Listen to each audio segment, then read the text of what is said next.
Hey everyone, this is the last video in the series of part 2, and it's around inspecting and sorting brass. This is really a housekeeping or an organizational step that I like to complete so I can keep things organized. Since I'm reloading for accuracy, I like to keep all my brass sorted by manufacturer.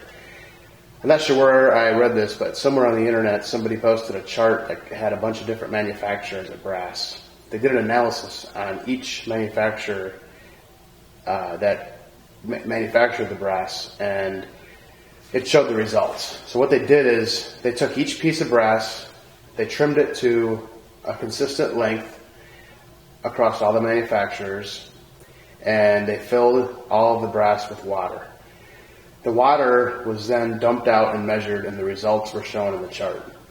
So the takeaway was the volume of water in each piece of brass varied by manufacturer and sometimes by different production years of the same manufacturer. If you've read through your lineman manual that I talked about in the beginning of this series, you'll know that loading so much powder into a bullet, you'll know that if you load X amount of powder and bullet into a case with two different volumes, you'll have two different pressures. So having different pressures will affect the velocity, which will then in turn affect accuracy. So this is why I sort my brass by manufacturer. The only brass that I've purchased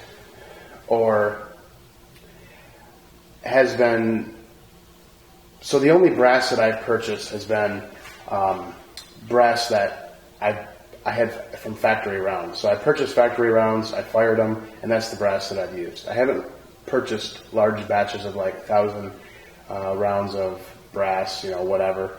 Haven't done that. One thing I haven't also done is I haven't grabbed random brass at the range or things like that. So I don't know how many times that has been reloaded, if any. And the brass is pretty cheap in my opinion, so I don't want to have to take any chances. It's just not worth it. So that's how I get my brass. I don't shoot a lot. So I shoot, a few hundred rounds every couple of weeks. So it's not a huge deal for me to scavenge brass from everywhere I can find it. Sometimes when I sort my brass, I come across manufacturers I'm not familiar with. And when I first started, I wanted to find out where the brass came from. So I checked a couple of websites, which are on my blog on the website. The links are there. And it's a huge list of head stamps on the brass. So, for instance, if the head stamp is LC, that's Lake City, and every manufacturer has their own. And like I said, the URLs are on my website. You can go look through that. It's a fairly interesting read. There's sometimes a 2-digit number that's also on the brass, and that is the year it was manufactured. So now that I've explained pretty much the reason why I organize my brass, what I do is I pick up every single piece of brass when I put it into piles. And when I put it into piles, I make sure there's no cracks, there's no splits. I make sure there's nothing abnormally wrong that the brass potentially could be, whatever. Mainly cracks, mainly bulges, things like that. So if I sort the brass and put them into piles, and I notice that I am getting a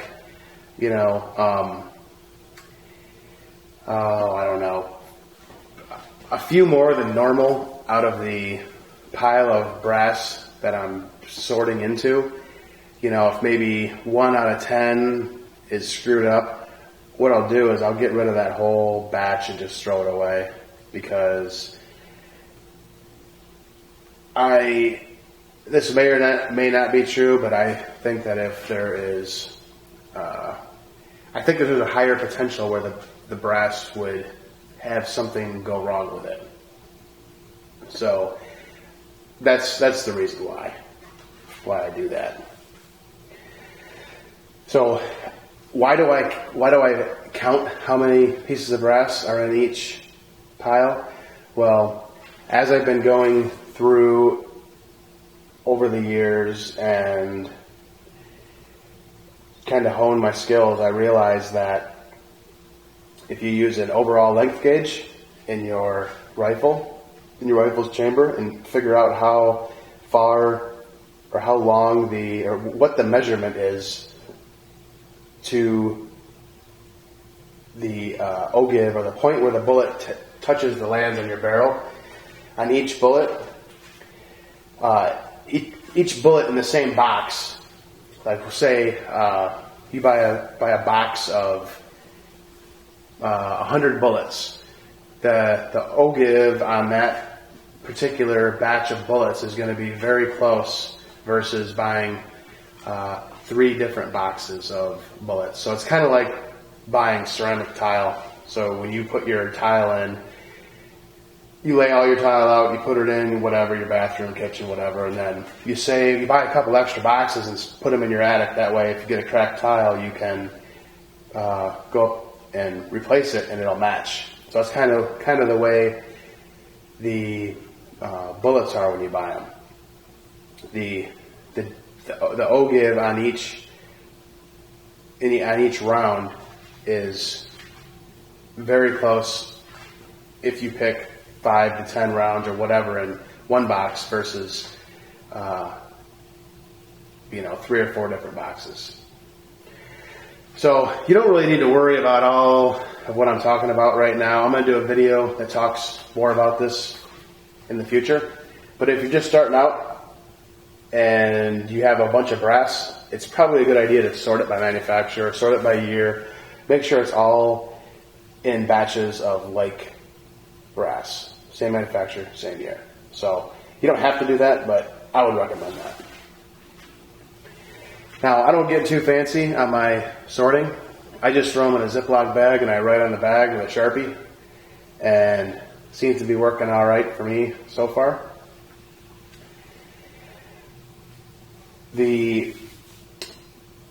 One of the things you want to write on your bag is how many times you fire the brass. So if you fire the brass, say in my case, I buy a box factory ammo, I fire it once, then I throw it, I clean it all up to the point that we are right now in this video series. I put it in a bag, and I put on the bag, if it was Lake City brass, I would put LC 15 is stamped on there for 2015 is when it was manufactured.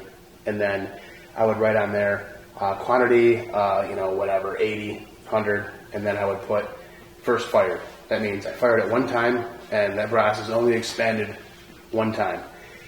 When I reload that brass and then go through the same process again, then I would obviously do the same thing and put second fired. So it's been fired 2 times. So as you fire the brass over and over and over, what happens is when you fire the round in your gun, the brass will expand until it hits the walls of the chamber in your gun. And when it expands, it will kind of flow forward into the front of the gun, because that's the only opening where it can go. And that's why you have to trim your brass every time that you shoot, because with a neck cartridge, because it will, when it expands, it goes forward. So if it does that, 4, 5, 6 times, and you're trimming off brass, more material every single time, that means the walls of that brass are getting thinner each time you do that. And eventually, when it expands, it's going to crack.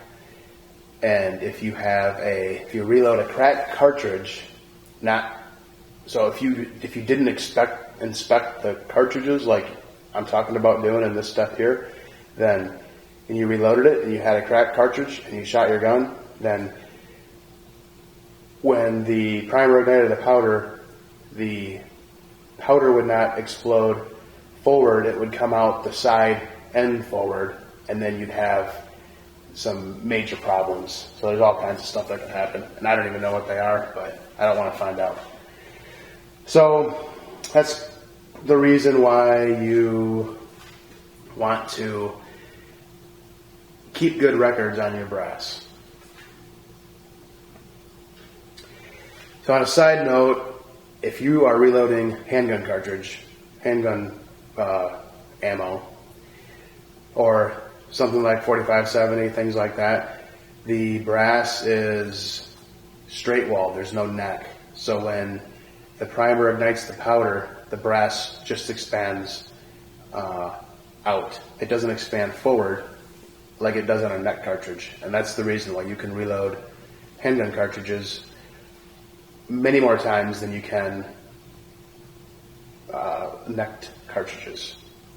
And there's other things too, other methods you can do to increase the amount of reloads. You can just resize the neck of the cartridge, like I do with my 30-06, which I'll do a video in the near future on that whole process too.